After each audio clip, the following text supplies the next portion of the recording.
our third speaker, we will hear from Mark Royal as he shares about his granddaughter who was diagnosed with a brain tumor at just 5 months old. She suffers from seizures and has to go through more medical procedures in her short 5 years than anyone standing here should have to go through in their entire lifetime. Please come forward, Mark.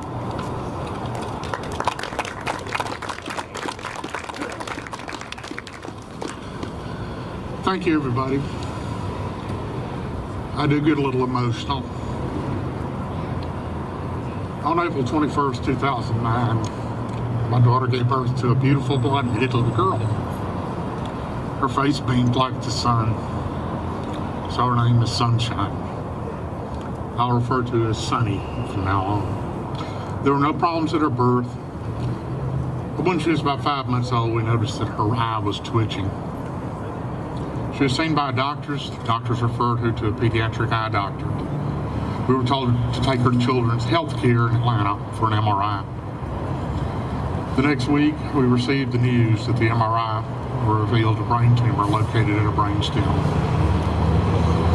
Needle biopsy, spinal tap, bone marrow biopsy was ordered. It had shown that the cancerous cells had not entered her blood, not entered her bone marrow. They told us that it was benign. That was a falsehood. Sonny was diagnosed with a pylomyxoid astrocytoma, a pylomyxoid variation of a pilocytic astrocytoma. It is a very aggressive tumor. A few weeks later, she was placed in surgery for the placement of a chemo port. Now the nightmares of being a chemo kid began. We were told the tumor was inoperable due to blood vessels running through it. Nausea, vomiting, paleness, not feeling well, crying, just generally feeling horrible continued. This went on for months. The non-stop vomiting, weight loss, hair thinning, and not being able to be a baby. She endured sedation for the MRIs every 2 to 3 months. Finally, some hope came when we were told that the tumor was now at a location where it could be removed. Her surgery was set up and Sunny walked into Children's under her own power. She was smiling, playing, acting like a kid. She was sedated. We got her hugs and kisses. She went back to have the brain tumor removed. All seemed to go real well. The doctors came out and told us he was able to remove about 90% of it. But Sunny suffered brain damage. She lost the ability to walk. She lost the ability to use her right side. She was paralyzed. The doctors told us that it would be months before she could learn to crawl again. But through our faith and her prayer, she was able to, in less than 4 months, she was running. But to this day, Sunny has problems walking. She wears a leg brace. I'm not able to hold her right hand and feel her squeeze with her right hand. Our world, or should I say Sunny's world, had collapsed. And that's a lot for a little one under 2 years of age. Walk into a hospital, come out of surgery, not being able to feel her right side. She was confined to a wheelchair. After she was released from the hospital, a little over 2 months after the surgery, she returned to her chemo again, so the months of agony of chemo continued.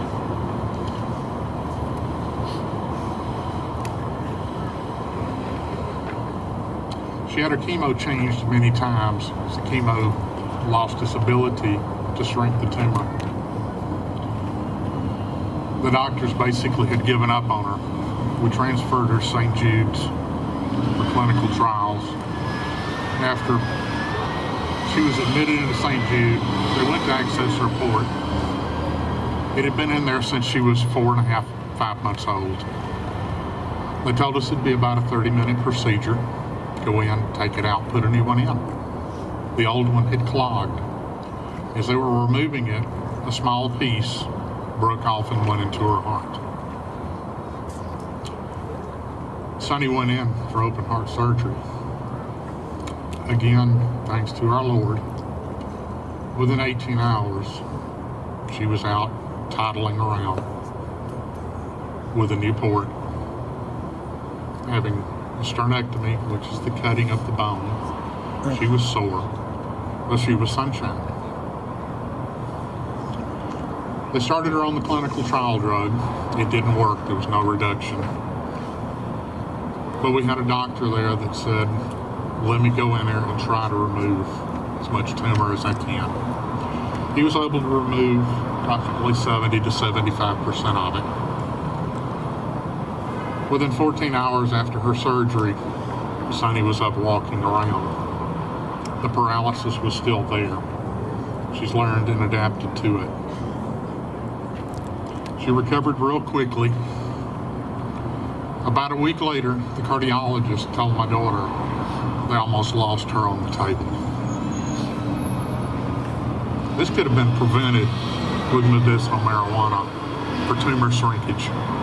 She would not have had to go through the many months and years of chemo. She would not have had to go through the open heart surgery. She would possibly have full motion and movement on her right side.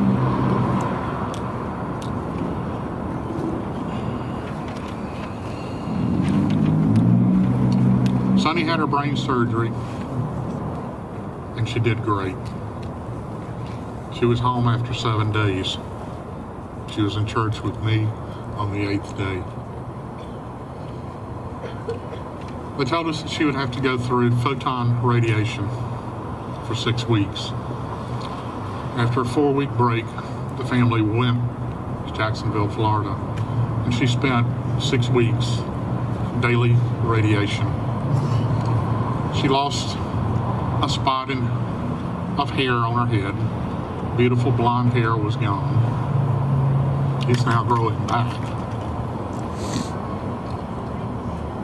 Sonny is now in school, but she has memory loss, vision problems, headaches, fatigue, and just last week, she was diagnosed with subclinical seizures.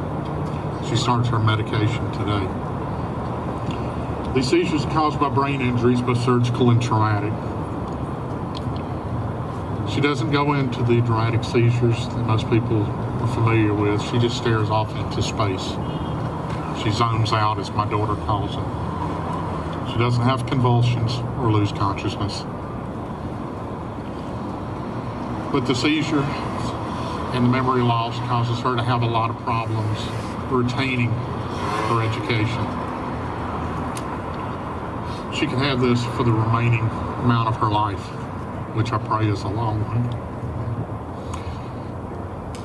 Medical marijuana will help her. It's been shown that it can regenerate brain tissue. It will stop seizures. She can start to be a child again. Being a grandfather of a child with cancer and now epilepsy, I see how it affects the child and the family. I asked for the passage of House Bill 1 with no restrictions. Those on Facebook, I invite you to visit her site. It's called Sunny Love. Join her in her journey. Thank you.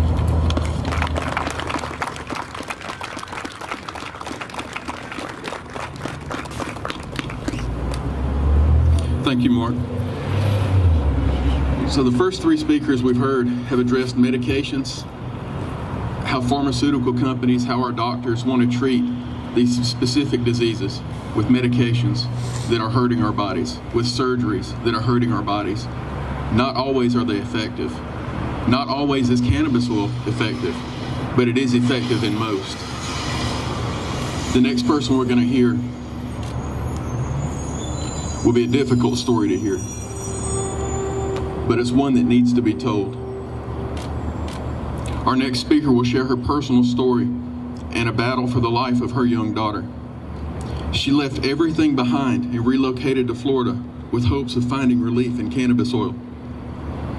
I ask you to be sensitive and listening to this dear lady as she shares this difficult testimony. A difficult journey for her to share. A difficult journey for us to hear. But one that must be told and one that must be remembered. Carrie Hall.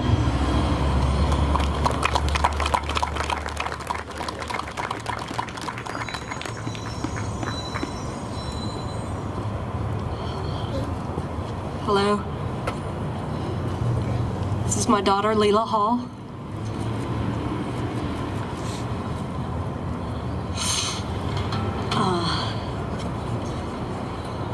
A year ago, I stood at the Capitol with many of you in hopes that Georgia would move into the 21st century. It was only a hope that cannabis oil could be available for my daughter, Leela Hall. You see, Leela was at full capacity for her weight on seizure medications, 5 different debilitating and controlled substances to keep her epilepsy in check. She could not move because of all of the drugs. She went from walking and talking and eating and interacting and loving to laying in the bed and cooing. If you can imagine a great lightning storm that lasts all day, as the streaks strike this power pole and then another, and the transformers blow, and the thunder rolls, and there are power outages. For hours, this was happening in Leela's head, as childhood epilepsy tends to incorporate bioelectrical signals from many synapses and travel to many terminals. The single mechanism in the brain is overcapacity, the processor overloads, and the transmission lines go down. As best as I can describe it, that is a seizure. I moved to Florida to start Leela in a cannabis oil clinical trial at Miami Children's. Unfortunately, the week I was supposed to go in for my first evaluation, Leela passed away in hospice. But I come before you in the hope that the Georgia legislature will move forward, let Georgia join the 21st century, and be a leader instead of the last in line. Cannabis is medicine. It does work.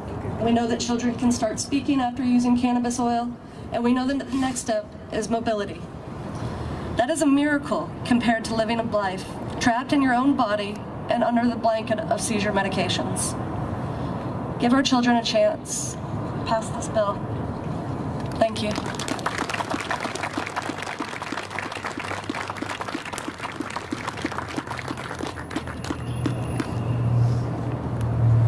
Now listen to one who has witnessed firsthand his brothers and sisters in arms, dealing with PTSD, and believes there should be better places for them to turn than addictive medications.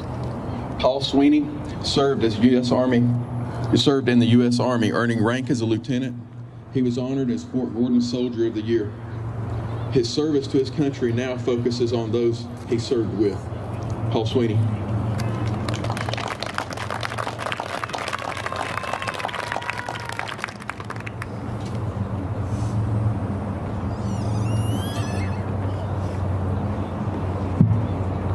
Ladies and gentlemen, I want you to take a minute and face to your right. I want you to pay attention to over the Plaza wall and over MLK. There lies the Georgia War Veterans Monument. I want you to keep in mind the sacrifices that the men and women that represents have made for our right to be here right now today. The sacrifices that they've made for the freedom of the press, the sacrifices they've made for our freedoms to peaceably assemble, and the sacrifices they've made for our freedom of speech. It's an honor to stand in front of you today, united. What a fantastic concept. I listen to the words spoken here today, and I hear a voice that are all too often without a voice. I see a public display for many who too often have lost hope when they step in public. I look across the crowd at the faces that represent the broken, yet all the pieces seem to fit together like a jigsaw puzzle. I want to thank you for being out here today.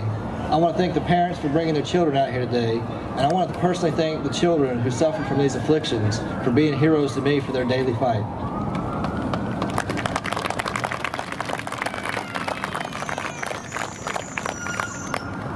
Let me start by making my intentions clear. This way I can ramble on for a few minutes without you wondering what I'm really talking about. It's my intention to advocate for the men, women, and children who suffer from post-traumatic stress disorder. It is my intention to advocate for the women who have gone through these stages of rape, for the men who've gone through and protected our country, and for the children who in many different ways have been victims of abuse. It is my intention to advocate for medical cannabis for treatment of PTSD. So let us ask, who is PTSD? Take notice that I said who, not what. PTSD has a very real body. It has a body of pain and anguish that is often more disfigured than the people who bear it. PTSD has a very real face with very real eyes, eyes that often cannot make contact with those who choose to engage. PTSD has very real character and very real dreams.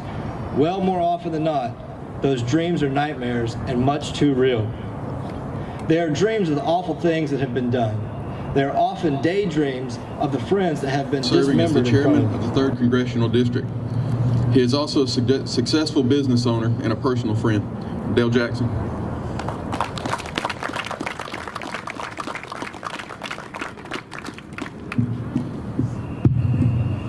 Thank you all for coming today.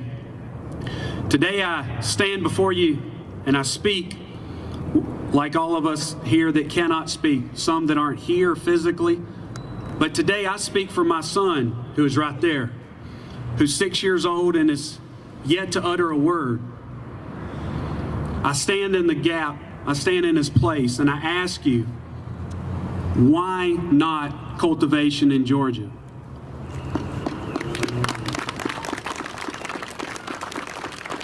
It's no secret that Alan Peake has put his life on hold for 2 years in support of this.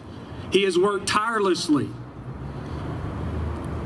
He has delivered a great bill, or was a great bill.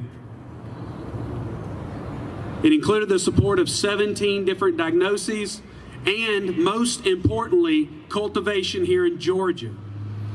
It's not practical for the hundreds of thousands of families across the state of Georgia to pick up their life, travel to Colorado or travel to Florida or travel to South Carolina. It's ridiculous that we ask families that are already struggling with so many difficulties in their life to pack up and move out of our great state of Georgia.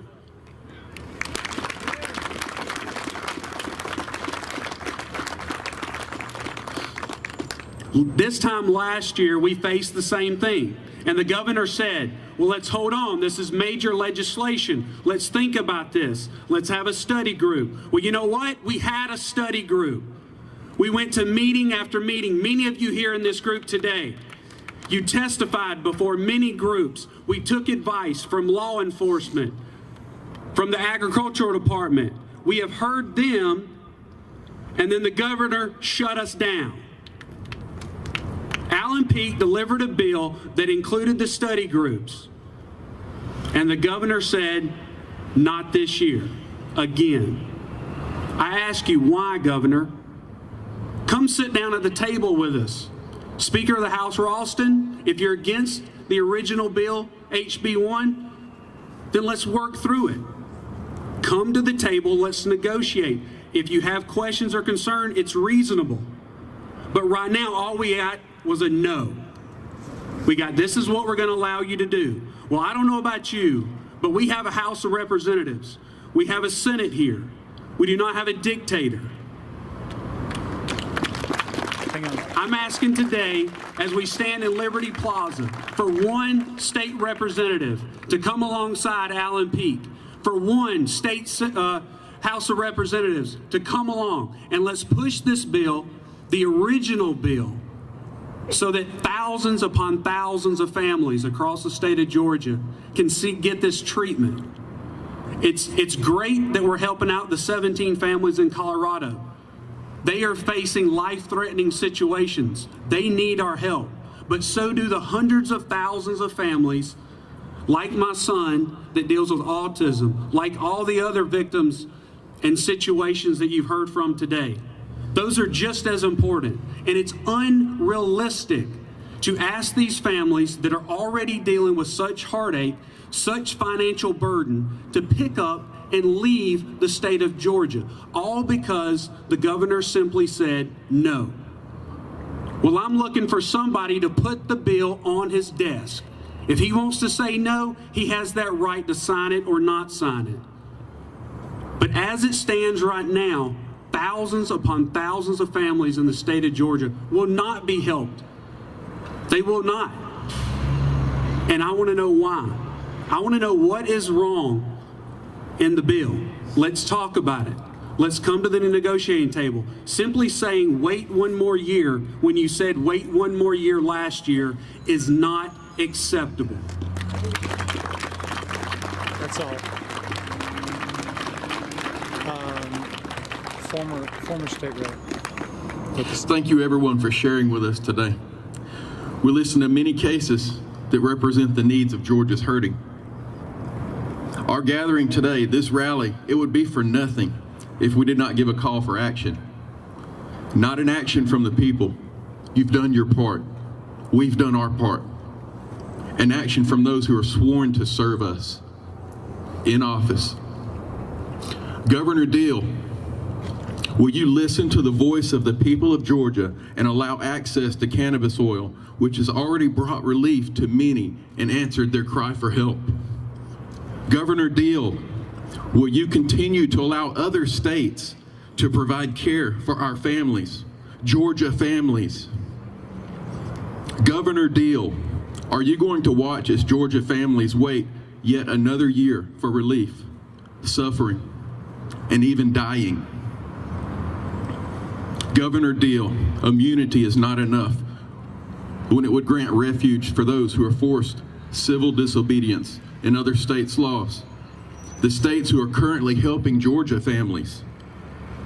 We ask you to listen to the cry of the thousands upon thousands of people who are depending upon you for relief. We ask you, Governor Deal, to bring in-state cultivation of medical cannabis to Georgia this year. Thank you. I ask you to stick around for a few more minutes, and Chip King wants to give you some instructions. We just don't want to waste our time here. Let's move inside and let's talk to our representatives. Let's talk to our senators. Friends, thank you for being here today. We've gathered so that our voices could be heard. There's about 80 to 100 We just people ask here. for three things from you You today. there? One, while you are here, let your voices be heard. There are men and women across the street behind us that are deciding the fate of House Bill 1, even today in the committees as we speak. Now, House Bill 1, as you've heard, has been substantially weakened, and there are big holes that need to be filled in this legislation. It is a start. It is a good start.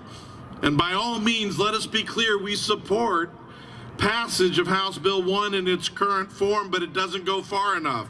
We desperately need a complete legislative picture that includes in-state cultivation. Let your voices be heard. Contact your representatives. Wander across the street. Find them on the floor of the Senate or the House. Catch them in the hallways. Reach out to their offices. Corner their staff. Let your voices be heard that we want House Bill in its entirety, House Bill 1 in its entirety passed, that includes cultivation in Georgia.